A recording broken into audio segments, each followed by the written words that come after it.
En el siglo XVI había un desembarcadero conocido como Puerto de los Caballos, por donde irrumpían, enarbolando una cruz, los armígeros invasores. No consta que en este lugar hubiesen construcciones portuarias, pero fue utilizado para descargar los guijarros calizos provenientes de Lanzarote con la finalidad de hornearlos en la zona costera del cabo. Los navíos esperaban la marea propicia para llevar a cabo la varada. A Santa Cruz había que dotarlo de un puerto seguro. En 1502 se le concede licencia a los taberneros Francisco Medina y Fernando Castro para la construcción de un muelle al norte de la playa de la Carnicería, situada en la desembocadura del Barranquillo del Aceite, a cambio de exacciones en la carga y descarga. No obstante, hubo que esperar hasta 1548 para que el gobernador Juan Bautista de Ayora recabase de los comerciantes los caudales necesarios para la reconstrucción de la obra. Su ardua tarea fue elaborada con madera y piedras de cantería extraídas del barranco de Santos.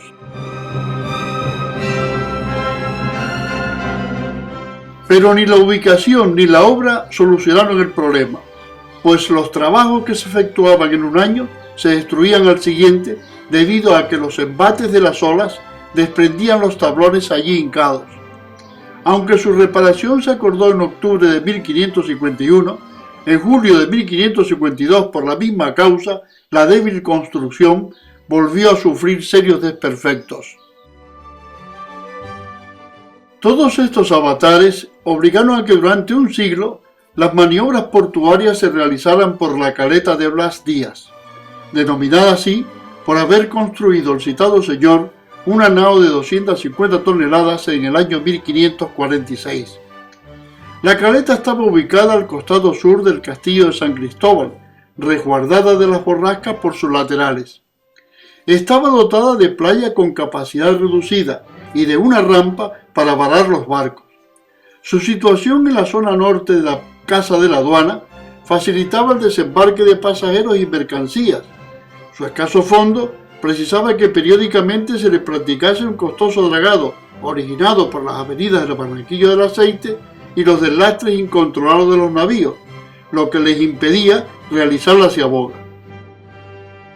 La pendiente submarina de la costa era profunda e imposibilitaba la construcción de un dique, tanto por lo honda como por el declive del fondo, que dificultaba la estabilidad de la escollera.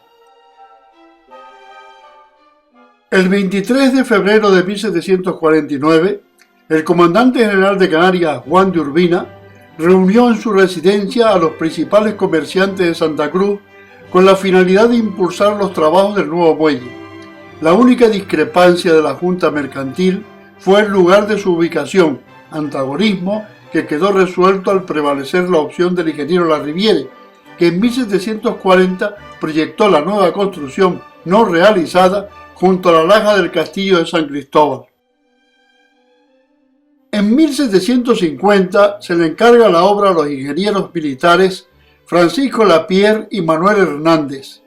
En el proyecto se percibe que el muelle había sido concebido como una plataforma que adoptaba la morfología del arrecife que le servía de escollera, revestido de sillería de basalto, prolongado perpendicularmente a la dirección del litoral, con cimentación para la aguada y una casilla para el excusado, finalizando con un estilete curvado para el resguardo de las escalinatas de acceso y preservando la primitiva ubicación de la batería de Santo Domingo, construida en 1656, que estaba adosada a la pared del castillo de San Cristóbal. Las piedras extraídas de la pedrera ubicada frente a la batería de San Pedro constituían la materia prima para construir el muelle. La escollera se iba formando con pedruscos entallados por maestros canteros que luego eran transportados en las albardillas de los camellos y en carros acarreados por mulos hasta el abarrancadero. El 29 de enero de 1755, recién terminada la obra, un embate de mar destrozó 22 metros del espigón. Se paralizaron las actuaciones. Ante esta situación se pensó que las olas seguirían descomponiendo las secciones de la truncada escollera, pero en este trance los sillares, que aún quedaban erguidos, dieron indicios de resistencia. Ante los intentos irresolutos de los generales Bernardi en 1766 y Fernández Heredia en 1768 de atajar la total ruina del maltrecho muelle y de la plúmbea oposición antagonista del personero González de Mesa, que se obstinaba en ubicarlo en un arrecife de la caleta de Blas Díaz, adviene el general Miguel de la Grúa Talamanca, marqués de Branciforte, que reanuda con éxito la restauración del anhelado espigón el 23 de octubre de 1784. Las obras delegaron en el ingeniero militar Andrés Amat de Tortosa. Consistían en construir el estilete con sus troneras para emplazar la batería, recomponer el pavimento con pretiles de sostenimiento, cambiar la disposición de las escalinatas, soterrar el encauzamiento del agua para abastecer los navíos y reedificar una casilla para la capitanía del puerto. Concluidas las obras del muelle en 1787, el marqués de Branciforte le encargó al ingeniero Amat de Tortosa el proyecto de la Alameda. Estaba constituida por 3 paseos bordeados de frondosos plátanos del Líbano y tamarindos. El paseo central lo embellecía una fuente hexagonal de mármol de Carrara con fuste triangular sobre el que se asentaba un tazón con 3 conchas en las que se apoyaban los tritones. La entrada principal estaba compuesta de 3 arcos, flanqueados por 2 estatuas de mármol que simbolizaban la primavera y el verano. El testero contrapuesto se coronó con otra estatua de mármol que representaba el tiempo. La escollera del muelle arrostraba poca resistencia. El estilete se volvió a desmoronar por los temporales de 1812 y 1821, causando la transmutación de la bahía en una playa. En 1824, el comandante de ingenieros Diego de Tolosa y del Campo edificó las puertas de tierra en la entrada del recinto portuario, reconstruyó la grada del estilete, el desembarcadero para viajeros y restableció la explanada para la colocación del pescante.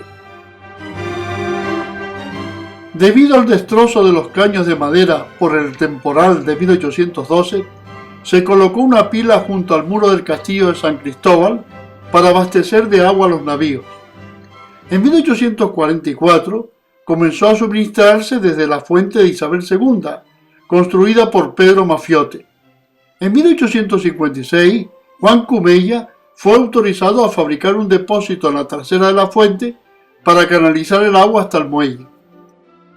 La gestión del puerto fue asumida por la Junta de Comercio, la cual, ante la insuficiencia del muelle para las actividades portuarias y mercantiles, determina en 1846 enviar a Pedro Mafiote, el senador de Obras Públicas, a las ciudades de Marsella y Argel, para que se instruyese sobre las nuevas técnicas aplicadas en estos puertos. A su regreso, puso en práctica la elaboración de prismas hidráulicos, causando su puesta en obra el 10 de febrero de 1847 una gran expectación. El 9 de octubre de 1847 se creó la Junta Consultiva de Obras Públicas. El 15 de septiembre del mismo año se designa para dirigir las obras del puerto a Francisco Clavijo y Pló, primer ingeniero civil tinerfeño. Su primera intervención fue el saneamiento de los 22 metros arruinados del viejo muelle. A continuación, comenzó anticipadamente la prolongación del segundo tramo, de 75 metros hacia el noreste, basándose en el proyecto aprobado el 17 de junio de 1849. Para estabilizar el desnivel batimétrico, se hundió en el último sector el casco de la fragata irlandesa Margaret, lastrado con piedras. Para la escollera del nuevo dique se habilitó la pedrera del Morro de la Altura, lo que dio lugar a que el transporte de pedruscos se efectuara en vagonetas conducidas por yuntas de bueyes. En 1851, Virgilio Ghirlanda y Juan Cumella poseían entre la playa de Ruiz y la batería de San Pedro unas carboneras con gabaserías y un pequeño espigón desde donde a través de gabarras, conducidas por remolcadores, llevaban el carbón hasta el flanco de los barcos fondeados, quienes anticipadamente, con una serie de pitadas, indicaban las toneladas precisas. El 5 de julio de 1852, una Real Orden lo declara puerto de interés general. Al mismo tiempo que se efectuaban los trabajos de avance del dique, se iban mejorando las condiciones del conjunto y los servicios. En 1857 se trajeron unas bermontinas para el alumbrado y en 1861 llega desde Inglaterra un pescante de estable de hierro para sustituir al de los platillos colocado en 1821. Simultáneamente, la Junta del Puerto adquiere una grúa de vapor propulsada sobre carriles para la descarga de mercancías. En el transcurso de las obras del muelle, se instala en 1862 la Farola del Mar, construida en París por Lepot. Estrenó su iluminación el 31 de diciembre de 1863. Su luz alcanzaba 9 millas náuticas. Se abastecía con aceites vegetales. Luego se la dotó de unas lámparas con mechas embebidas en petróleo que producían una luz fija. Concluido en 1863 el tramo de 75 metros, Clavijo y Plot formuló otro proyecto de prolongación aprobado el 18 de noviembre de 1864, al que se le añadía 152 metros, formando un ángulo con el anterior hacia el este. El 11 de abril de 1856 manifestó que el muelle en la actualidad se prolonga en dirección al este en una extensión de 108 metros y en el extremo de la escollera se encuentra ya una batimetría de 10 metros. En 1868, por decisión del general y gobernador civil Joaquín Ravenet Manentes, se derribaron las puertas de tierra, la vieja casa del cuerpo principal de guardia construida en 1778, la batería Santo Domingo, instalada en 1656, y la antigua pescadería, construida de madera con techo de tejas en 1792, con el fin de ensanchar la explanada para facilitar el tránsito y la colocación de la vía férrea utilizada por las vagonetas con el material para la escollera. A pesar de las obras realizadas, la dársena seguía entorpecedora y empantanada, de modo que los navíos continuaban fondeando en la bahía, transbordándose las personas y mercancías a través del denominado tren de lanchas por el desembarcadero de los Platillos. Contiguo al cuerpo principal de guardia se edificó el 28 de octubre de 1865 la pescadería, a expensas de los matriculados, tal como decía una lápida colocada en la fachada. Era una obra de arquería de lujo y buen gusto, con mesas de mármol y una fuente continua de agua potable. La proseguía la capitanía del puerto, donde los prácticos tenían sus dependencias. A continuación, el edificio de la Comandancia de Marina, edificada en 1864. A su costado, una pequeña casa destinada a la dirección de la salida marítima y a su lado la vivienda del torrero de la Farola. Adosado a esta, un espacioso tinglado de hierro para el resguardo de mercancías que había sido adquirido en 1861 al Consejo Provincial de Fomento y arrendado en 1901 a la Sociedad de Tranvías de Tenerife como estación para los viajeros. La Comandancia de Marina se reedificó de nueva planta en 1897. En 1868 se construyeron los almacenes de Ruiz Arteaga, dedicados al comercio de mercadería y efectos navales. En la planta baja se hallaban Las Delicias, un balneario deleitoso dotado de bañeras de mármol y agua climatizada. Enfrente y adosado a la alameda se desalojó la casilla que ocupó la capitanía del puerto, que remozada la regentó el Café de Naveiras. Este establecimiento desapareció en 1935 debido a la apertura de la avenida Soria Ortega. Frente a la alameda se le concede licencia a Enrique Font para instalar un kiosco de libros y revistas. A su lado se instaló un evacuatorio subterráneo para damas y caballeros, al que se le denominó kiosco de necesidad de pago. En el siglo XIX se construían embarcaciones en cualquier punto de las playas de Santa Cruz. Regularmente eran barcos de poco tonelaje. La zona conocida como Varadero de Almeida fue el origen del Varadero de Harlingen, que en el transcurso de los años 1868 y 1874 se construyeron las goletas San Antonio de Tenerife, Adriano, Voluntad y Tinguaro. En 1878, el maestro de Rivera, Agustín Márquez, dirigió la construcción de la fragata Victoria, el mayor navío fabricado en Tenerife. En 1879, Juan de León y Castillo, al sustituir a Francisco Clavijo y Pló, transforma el primitivo muelle al ensanchar las dos travesías, la inferior y la superior. En 1881, al finalizar los 152 metros del tercer tramo, se obtiene una longitud de 339 metros. El citado ingeniero proyecta la prolongación del dique en 714 metros hacia el noreste, siguiendo la curva batimétrica de los 18 metros, obra que no se realiza por la discrepante oposición envidiosa de su hermano Fernando, enemigo de Santa Cruz y acérrimo defensor del muelle de Las Palmas. El 9 de agosto de 1887, arriba la grúa Titán a bordo del navío Madeira, procedente de la factoría alemana Krupp. El ensamblaje lo ejecutó Luis Braun, que concertó con la regencia dirigir las obras del dique. La puso en marcha el 10 de septiembre de 1887. La mole, de 85 toneladas, medía 10 metros de alto y 26 de largo. Levantaba y sumergía bloques de 34 toneladas hasta 15 metros de profundidad. En 1890 se inició la extracción de piedra para la escollera en la cantera de la Jurada, inaugurándose el 10 de octubre del mismo año la puesta en marcha de la locomotora Ñasa y el carro Marro, artilugio de brazos metálicos que llenaba con destreza las vagonetas de la máquina, que abastecida avanzaba pausadamente por la vieja carretera del litoral hasta el espigón del muelle.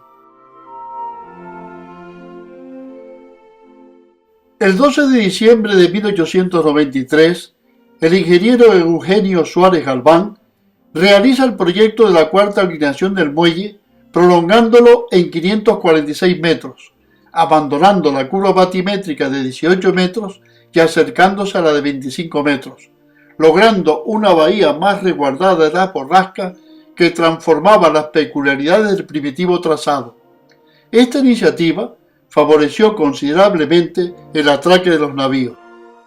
En 1902, terminadas las obras del tercer tramo y muy avanzadas las del cuarto, un violento temporal del nordeste destruyó en fragmentos 51 metros del dique, destrozando numerosas gabarras y embarcaciones menores. El 29 de enero de 1904 se colocaron en la cantera de la Jurada 50 toneladas de pólvora y 65 kilos de dinamita, mediante la excavación de 3 galerías que totalizaban 200 metros de profundidad. Luego, oportunamente explosionadas, produjeron 300.000 toneladas de piedras indispensables para la elaboración de la escollera del muelle. En 1905, el ingeniero Prudencio Guadalfajara sustituye al ingeniero Eugenio Suárez Galván y plantea el proyecto del quinto tramo del muelle. El ministro Eduardo Cobian, durante su visita a Santa Cruz, se comprometió a facilitar los dispendios para construirlo, pero su gobierno cayó a los pocos días. En 1908, la zona portuaria mostraba un incesante desarrollo en el comercio y la navegación. Necesitaba perentoriamente la redacción de un plan renovador.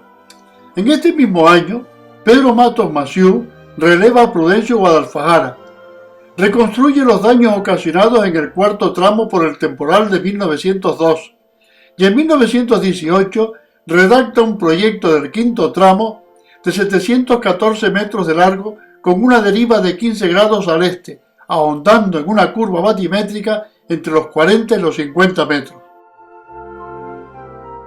Entretanto, en la zona baja de la segunda alineación se ubicó la Marquesina en el año 1913.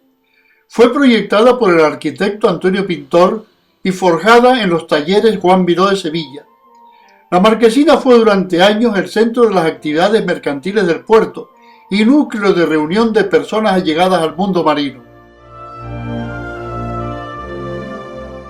En 1929, bajo la dirección de José Ochoa, son entregados 214 metros del quinto tramo del proyecto de Matos Maciú.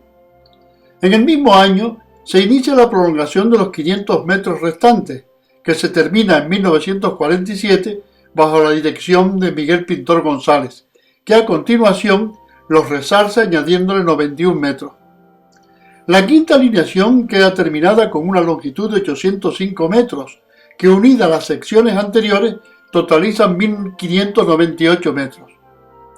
Con esta ampliación se dispuso de 6 metros para el tráfico de vehículos, 14 metros para maniobras mercantiles, unos 50 metros para aceras y un parapeto interiormente espacioso para actividades comerciales y en lo alto un placentero paseo.